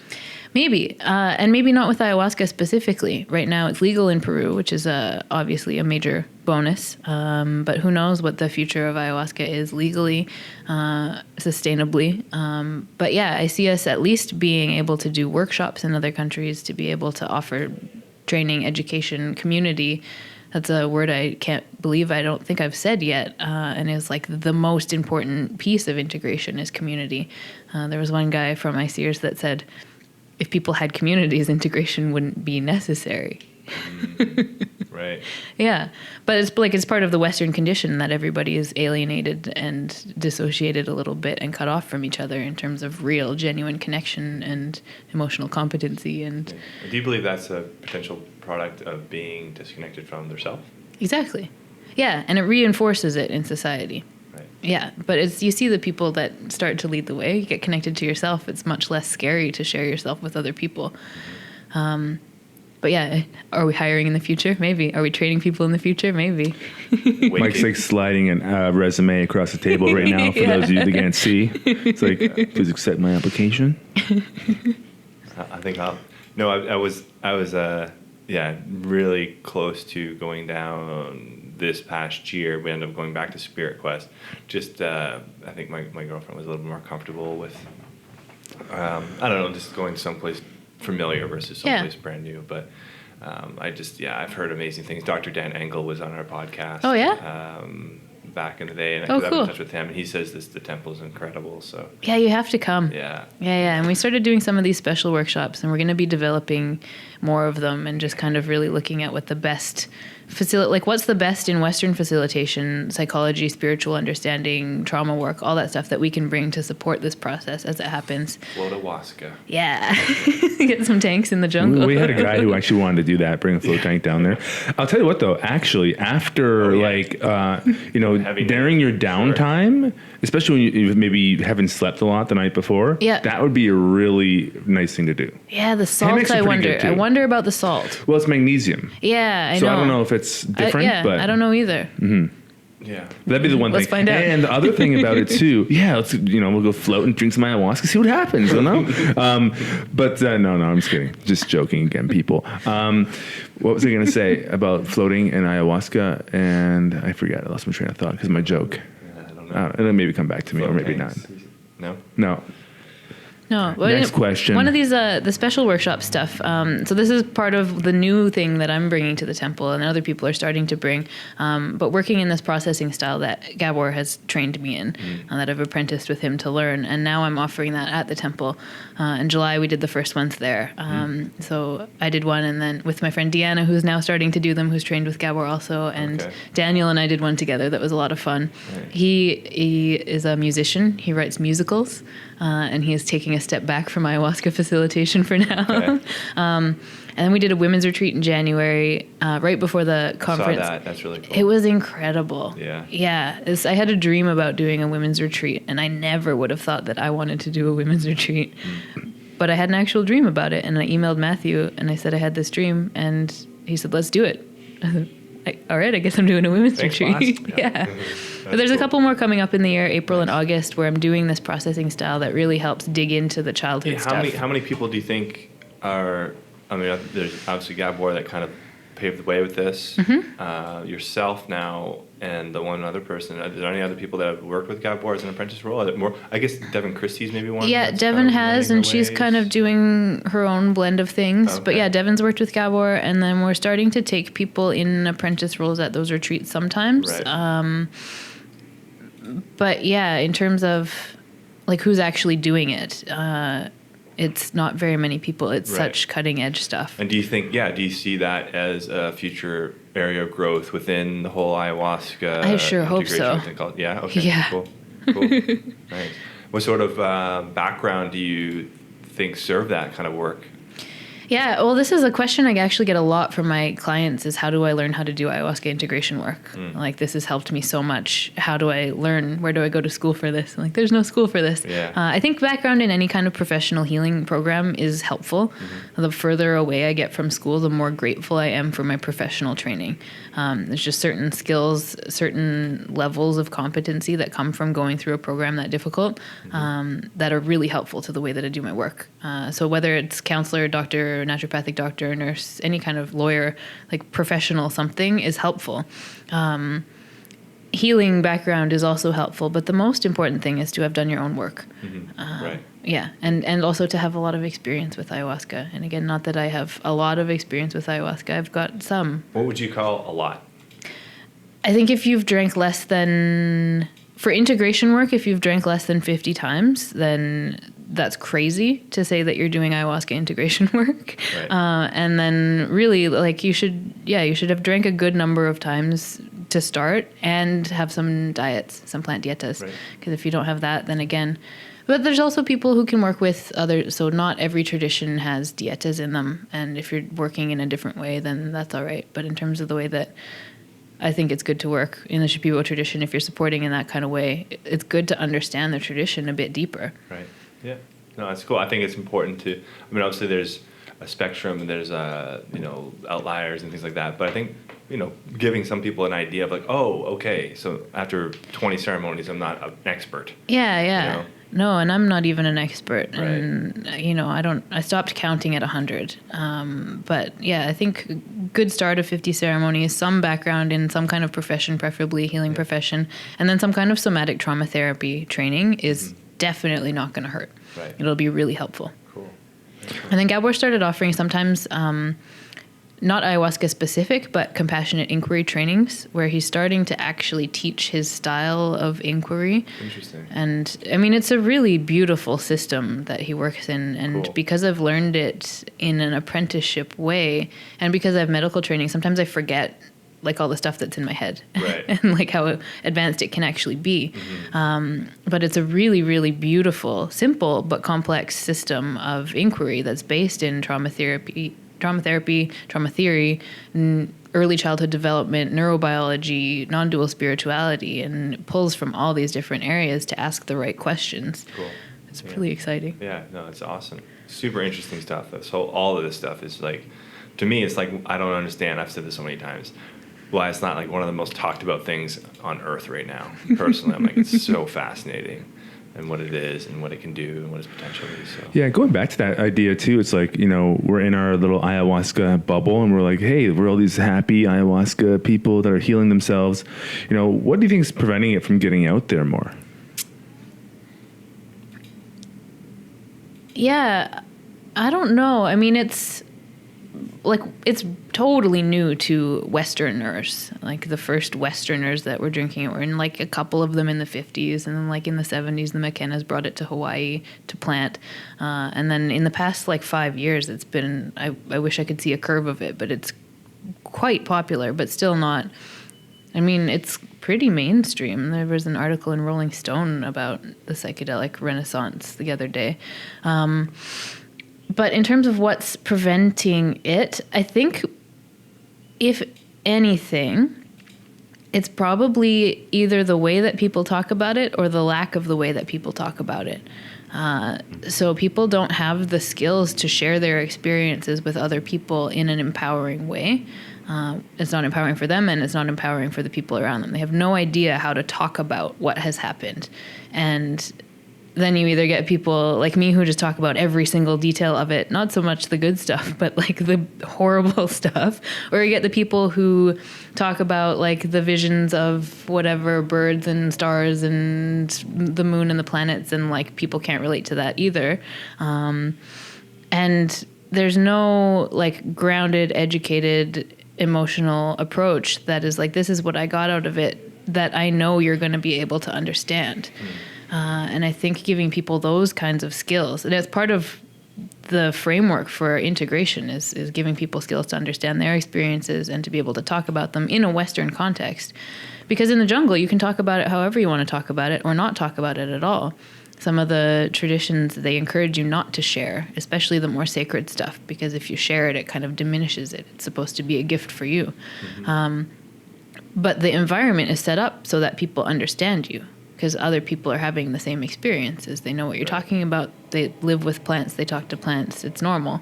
But you come back here and it's really, really not normal. So finding a way to translate the experience, I think, would really serve the cause of ayahuasca. Right. Awesome. Well, I feel like we're doing some translating today. Absolutely. Yeah. We're serving the cause. We're being a shakaruna, right? Yeah, Vancouver Bridge Real. tool. There you go. Combining, yeah. But no, I think, how are we doing time-wise there? Oh, we're good. We're hour 44. Oh, Wow. that's impressive. Blowing it out. Yeah. Whoa. Which is great. Cool. We can Didn't keep feel like going. that long at all. You just want to hang out and Yeah. I ask you more questions. Yes or no Yes, no. questions? Yeah. Is ayahuasca good? Yes. Should people try ayahuasca? Maybe. I'm so bad at giving yes or I'll no do a answers. podcast by myself one day, ask like these questions. Oh, yeah. It'll be good. Call them Andy Casts. Andy Cast. Yeah, go for it. Cool. Well, no, I think we'll wrap it up. Okay. But it's Dr. Tanya Maté with the templeofthewaylight.org is their website. You have your own personal website? I have my own personal website, drtanyamaté.com. Okay. And then just a couple more shout outs. I just Please. heard you say Chacruna and I remembered it. So chacruna.net is it's a publication that's recent. It's run by Bia Labate and Clancy Kavnar and Alex Guerin. And they're finding experts in the field to write, so people who have academic training or clinical training, but to be able to write like accessible articles for people. So they're expert articles that you can understand. So it's a good high quality publication. And then their other project is Kahpi, Kahpi, and they've made a bunch of educational videos about ayahuasca. So if you want to learn more about ayahuasca, both of those are really excellent informational resources. And Chacruna is spelled Chakruna? Chacruna. Okay, Chacruna. Excellent. Yeah. And it's Dr. Tanya Maté on Facebook and Instagram. So Yeah. people reach out, connect if you need to, if you want to. And if, go explore the Temple of the Way of Light Yeah. website and see what they're doing down there. I think it's incredible work. So thank you so much for taking this invitation on Vancouver Real. We really appreciate it. Thanks for having me. Awesome. And It's fun. If you enjoyed this episode or any episode of Vancouver Real, please give us a rating or review on iTunes. It really helps us out. Like, comment, or share when we post it up. Any support we can get towards the community that we're growing and building here and nourishing, it comes a long way. And hopefully we can see you at the next community meetup event. So go join the Vancouver Real group community page. And support the cause. Support the cause. Spread the ayahuasca integration magic. Right. Education. Education is a better word. Spread Well, that. and what's the one website again for the sustainability? Oh, yeah, the Aini? Chaikuni. Aini is an initiative of the Chaikuni Institute, so Okay. it's CHAIKUNI.org. Cool. Maybe we'll have to get all these links up there Yeah, for yeah. everybody. 'Cause Lots of links, We lots talked of a lot of them. resources. thanks for That's joining great. us, folks. If you lasted this long, you are a soldier of a human being. You are a champion of life. You are a being of love and light, and you're shining upon all of us. And so thank you so much. And until next time, And I appreciate you. To whatever is. to whatever is.